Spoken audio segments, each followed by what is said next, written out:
Okay, I got a diesel Q7, Audi Q7 with diesel engine here. Every time you hear that hissing noise, you hear that?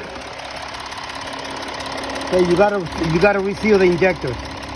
Okay, reseal the entire injectors, all right? On this side. Even though the valve covers are leaking on that side. I will do them more anyway, do all the seals on all the injectors, all right? You hear the hissing noise? That noise? Yeah, that's coming from the injector seal not sealing properly, okay? So you gotta do valve cover gaskets and injector seal. And that's that.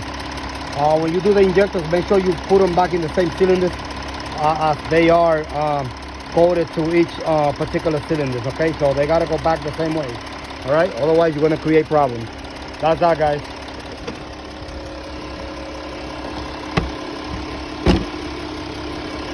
These are one of the intercoolers also leaking there.